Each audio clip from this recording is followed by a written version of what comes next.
Hey, what's going on guys? Today we're going to be doing a video covering settings. We're going to cover the camera settings, control settings, and I'm actually also going to cover the ThrustMapper eSwapX Pro Controller app settings, where you can open up the app and tweak the settings for this controller a little bit. A lot of you guys have been asking me for a settings video, and a lot of you guys have been asking me for a ThrustMapper settings video, so I just figured I'd do 2 in 1 here.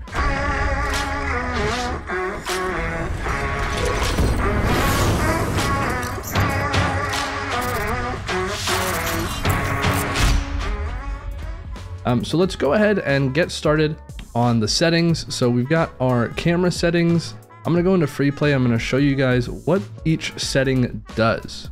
Starting off with the field of view, this is just going to change how much of the camera, how much of the field you can see in your camera.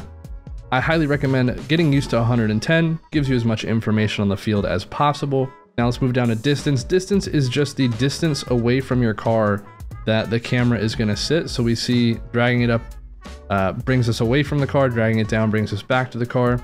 The range that most players use is going to be between 240 and 280. I'm on 270 right now myself. Now height is going to be how high up your camera is behind the car.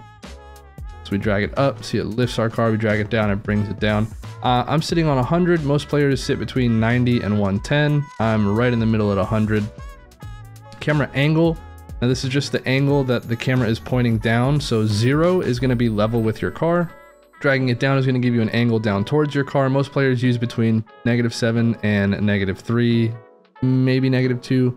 I'm currently sitting on -7. Stiffness is how stiff your camera is going to lock to your car. So I'm going to put it all the way up and show you guys moving around.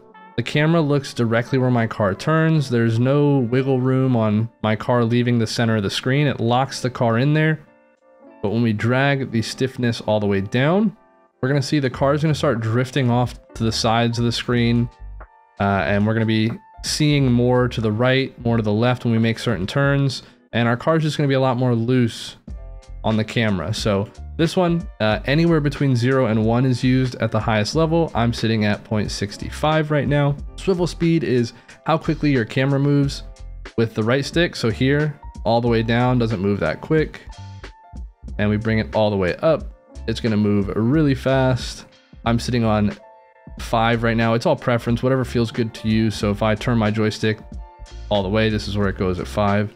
Now transition speed is how quickly you switch between ball cam and car cam. So if you have it all the way up, it's going to be an instant switch. If you have it all the way down, there's going to be a little bit of movement between the two cameras. I personally like this because when I'm driving and I'm switching between the two cameras, I like to get the information between what's in front of me and what's on the way to the ball. So this little area right here between those two cameras. Now, before we get into the control settings, I'm going to go ahead and jump into the ThrustMapper software and show you guys how to set up your settings in this program. And I do want to let you know this video is sponsored by ThrustMapper, so huge shout out to them. Thank you so much for sponsoring this video. ThrustMapper eSwapX Pro Controller, hands down best controller I've ever used for gaming, especially for Rocket League. The joysticks are super solid. So real quick, just to show you some features of the ThrustMapper software here, you're able to change bindings on the controller, your back buttons, assign them to what you want them to. I personally don't use the back buttons, so I just have this set to default. Doesn't really matter for me. But if you use back buttons, then this is where you would change those settings. The mini stick settings, this is where we're going to change the movement of our joystick in the dead zones. I've adjusted this a little bit by default. It's pretty evenly distributed on the right stick. That's the default. Over on the left, I've moved it around a little bit so that my small movements has a larger range so that I can move my joystick more and it doesn't affect me with larger movements in this little area right here. And then the medium movements, again, a little bit larger so that I can make those small adjustments within this big range of joystick motions. And then my large movement is the smallest because if I'm going to make a large movement, I'm probably going to move my joystick all the way to the end anyway. But you can see I've kind of made it so that my smaller movements, I have a little bit more range of motion on my joysticks to use those. And then the triggers, this is where you set the dead zone for them. So if you want, you can put like a 10% dead zone so that if you press the joystick a little bit, it doesn't really actually press it quite yet. But if we, so you can kind of see I'm pressing it and it doesn't really, let's bring it up a little bit. You can see I'm pressing it and it doesn't really move until I press it down a little bit harder. But I have mine all the way up so that I can use that dead zone all the way down to the bottom of the trigger, and it affects my acceleration and my brake that much quicker. Vibrations, I just have all vibration off. I'm a non-vibration gamer. I like my controller to be static and just sit the way that it sits and let me press the buttons that I want to press. So this is the settings that I have set up in my ThrustMapper software. Again, this video is sponsored by ThrustMapper, so huge shout out to them. There will be a link in the description. Go ahead and click the link. Make sure that you guys show them some love because they do support me and my channels and they allow me to make more content for you guys. So again, huge shout out to them. Let's make sure we show them some love in the comments as well. Now back to Rocket League. So when we go into our controller settings in Rocket League, here are the binds that I use. So default drive backwards and forwards on the triggers, steer left and right. Again, default jump is A, boost is RB, power slide is LB, air roll is also LB. I highly recommend you put power slide and air roll on the same binding because it allows you to transition from drifting on the ground, jumping into an air roll, or air rolling in the air to land on your wheels into a drift. It's just really seamless and allows you to get that level of control up and just that little bit extra step above everybody else. So if you put those two on the same buttons, you'll have a little bit more smooth transitioning from the air to the ground and from the ground to the air. Focus on ball, I have this on X because I like it being close to my jump button. Keeping it close to my jump button allows me to jump and ball cam at the same time. So sometimes I need to take a power shot off the ground, and right when I jump is when I need to turn ball camera off. So I'm able to press them together. Rear view, default, again, air steer right, pitch up, pitch down, all this is default. Air roll right is on B and air roll left is on Y. I mainly use air roll right. I don't use air roll left too often, but I have them both on the buttons, the face buttons. Skip replay, default, camera swivel, all this is default. Scoreboard, I moved to the select button.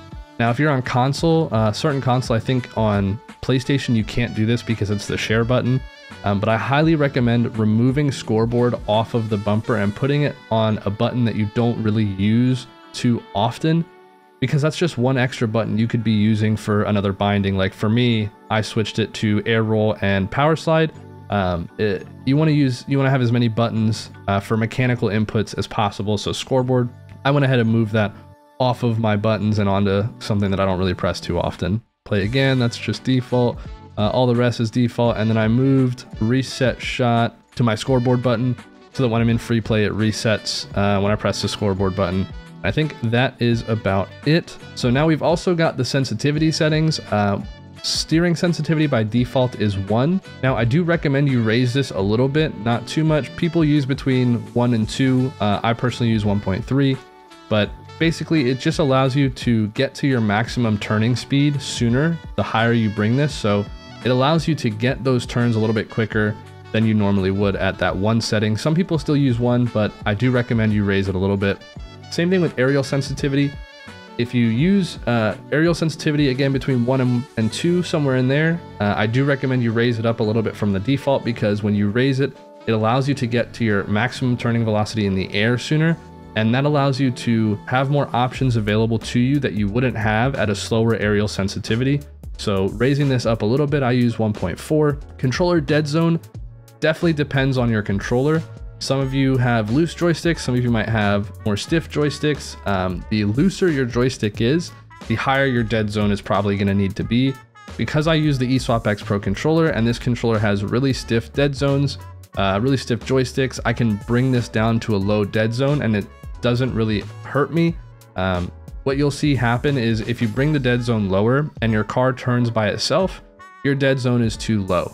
If you bring the dead zone up and you don't turn when you think you should, then your dead zone is too high. So just adjust it based on your controller and how it feels. The dodge dead zone, again, this is another preference thing, depending on how good you are at fast aerials and, dodging and things like that. So you want to make sure that your dodge dead zone is based on how much you're backflipping in your fast aerials. If you are backflipping too much in your fast aerials, then your dodge dead zone should be raised up a little bit.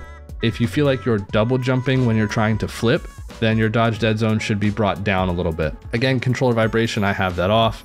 Ball camera mode toggle, you don't want to use hold unless you're one of the SART veterans. You hold down to use ball cam, but I have it on toggle. And then these three don't really matter because I'm not on keyboard. But yeah, that is the settings that I use. I hope I gave you guys a little bit of help with what settings you guys can use and how you can adjust your settings according to what will work for you. Again, huge shout out to ThrustMapper for their eSwapX Pro controller sponsoring this video. If you do not have one of these, make sure you go check them out in the description. But most importantly, thanks for watching.